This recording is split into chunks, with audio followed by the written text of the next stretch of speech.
Stop all subsidies, incentives, tax breaks for EVs. Let them sink or swim on their own merits.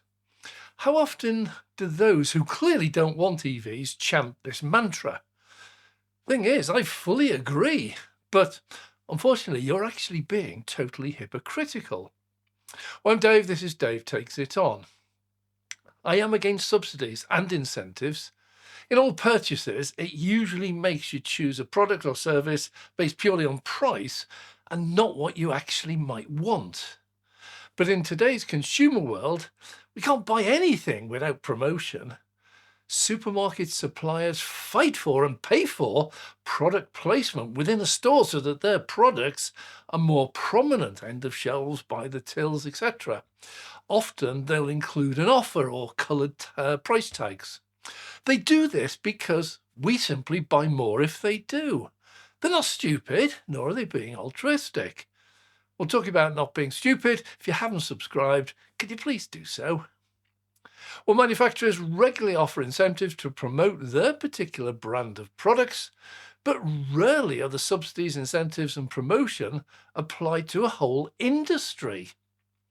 Governments around the world are doing just that. They're promoting EVs over the traditional long-standing ICE cars. Well, looking back, we don't usually get a negative reaction to promotions, particularly if that product is very different or much cheaper or much better. Think back to switching from, say, celluloid film images to digital images. There was no campaign by Kodak and members of the public to try to ban them, nor to ridicule them. They were very basic and in many ways inferior, but they did have many advantages. Think tablets, smartphones. They were also very basic back in 2000, 2007, but they were seen as very expensive, but the future. And you didn't see campaigns from Nokia and Motorola and BlackBerry ridiculing them or trying to stop them. You see, they too had advantages. Well, digital images meant, no more carrying around a camera. Most mobile and smartphones had one built in. Second, you no longer had to buy a film, nor wait several days to see if the photos actually came out. You could shoot away to your heart's content on digital and instantly see which were failures, just delete them on the spot. The quality was pretty poor in those early days, but it was good enough to show your friends instant photos on tiny phone screens. Perfect for that. They didn't need staggering quality and millions of megapixels. Well, in tablets and smartphones, nobody rejected them, ridiculing the idea that you didn't need a keyboard or a wired mouse. They tried them. They found, in fact, you didn't need those. And as voice recognition and apps improved, we typed on the screen keyboard even less. Even today, most people do not type huge essays on their smartphones. Much more, we typed 10, 20, 30 word messages, and they became amazingly rapid and fluid at typing and swiping. We simply adapted. We liked what we were being offered. But when EVs became a reality, things were instantly very different. The combined efforts of the legacy auto ICE car manufacturers and the oil giants, both likely to be massive losers if EVs actually caught on, launched a simply overwhelming campaign against them. Unlike buy one, get one free offers or meal deals or discounts on food products, the public listened and acted. In marketing terms, the joint effort was a massive success. Enough people believed every word they read or heard that the very success of the product was no longer guaranteed. EVs might even have failed. Luckily, like in food shopping, so in car buying, a large enough number of people not only didn't listen to the propaganda, but actively avoided it. Many people just went and tried the EVs for themselves, and they found them to be, they're not perfect. Nobody ever claimed that. But like digital images and smartphones, they had limitations, but also some huge advantages. The range was actually fine for most EV drivers. The cost and pure convenience of home charging, which most early buyers were able to do, were absolutely overwhelming. Fill your car up for a fiver while you sleep, wake up every day with a totally full battery. So what if it couldn't drive from Manchester to Munich and back without recharging? Turns out I never do that. So began the split in society that's become a war today. No longer were people left alone to just go and pick what was best for them. Instead, they were driven away from even looking at them, EVs that is.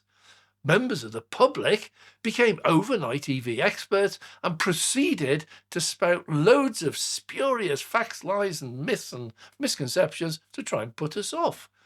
While buyers who actually got as far as the dealers were actually interested in one were themselves put off and offered instead the ICE alternative. They made more profit from them.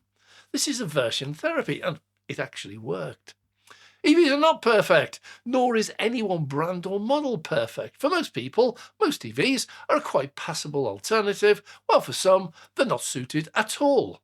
But just like the very first smartphone or tablet or digital camera, what we have today is very different. It's a world apart from what we were offered just a few years ago. They've evolved. They've changed beyond all recognition, but those opposed to them and those campaigning against them still will not give up. The first iPhone screen resolution was 480 by 320 pixels at 163 pixels an inch. Pathetic. The iPhone 16 is 2796 by 1290, pixel density now 460. Most smartphone screens are now 4K, 120Hz OLED. The first iPhone would now be laughed at, ridiculed. So why do the doubters and deniers still cling desperately to ICE technology that is long since out of date, while citing EV tech limitations that are also long since out of date? Well, enough. Back to subsidies. They can have a place in getting a product launched or accepted, but it always comes at a cost.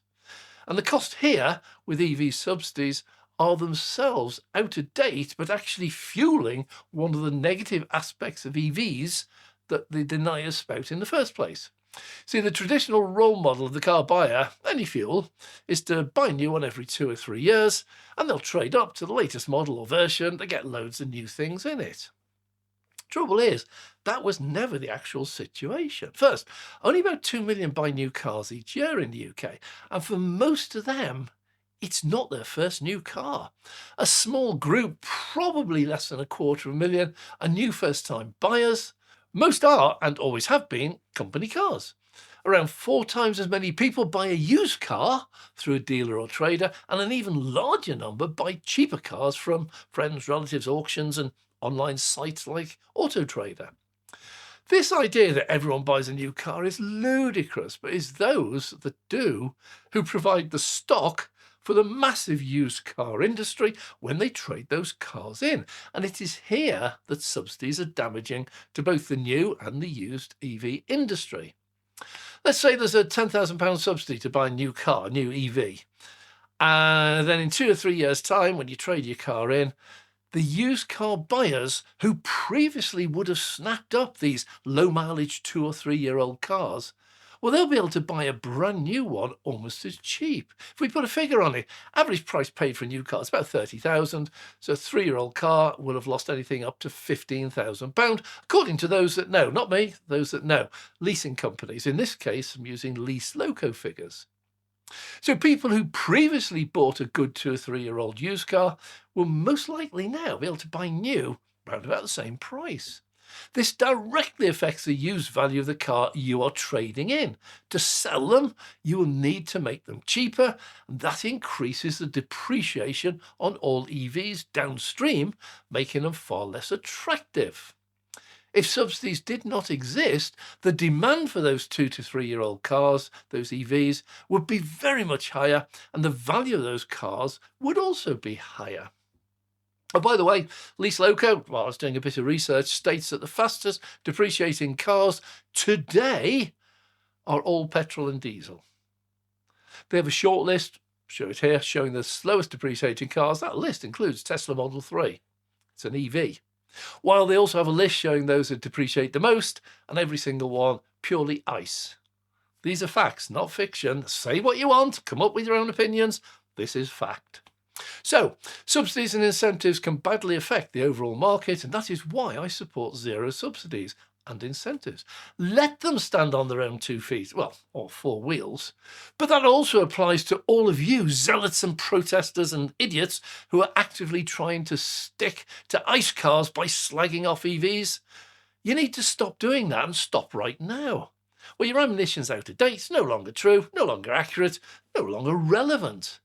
See, my comments are comment section full of idiots who spout absolute rubbish, which to us just confirms that they've never even sat in an EV, let alone driven one or used one on a long road trip or for a daily commute. Let's have that level playing field. So let all the legacy auto and oil giants who are funding these campaigns against EVs stop today. The battle's lost. And one other thing getting rid of subsidies will achieve is to let ICE car sales stand on their own 4 wheels. You see, the ones who actually went out and bought or leased an EV for themselves or opted for one as a company car, they now know how good or bad they are. They no longer need anyone to lie to them. They know. And the latest survey shows that only between 1% and 3% of all EV drivers asked if they had to swap today, would you choose petrol or diesel? 1 or 3%. I would dearly like the ICE and fossil fuel industries to stop their silly little campaigns. They clearly haven't worked, and now, in fact, they're beginning to look like you've shot yourselves in your own 4 wheels. They're not buying new ICE cars either. Well done, a magnificent effort and results. ICE sales are declining rapidly, hence a number of factory closures and workers being laid off, tens of thousands of them. EV sales are increasing despite your best efforts and have now passed the critical tipping point. They're actually unstoppable. You might slow them down a little bit, but you can no longer stop them. But I would like to ask these final questions. Why are you spending so much of your time watching my videos about EVs if you hate them and you'll never buy one? Why are you trying to put me off owning one when I already do? Why do you think your outdated opinions will affect in any way my decision as to what car to buy next time? And finally, just how much longer will you continue a clearly lost battle, or indeed a war? Well, I'm Dave. Thanks for watching. If you have liked this video, by the way, please click the like button. If you haven't done so, please subscribe. Well, these videos are supported by our Patreon members, without whom we would not be able to do as much as we do. If you have a look out for more details, but we give them a shout out in the description on YouTube. Thanks very much. I'm Dave.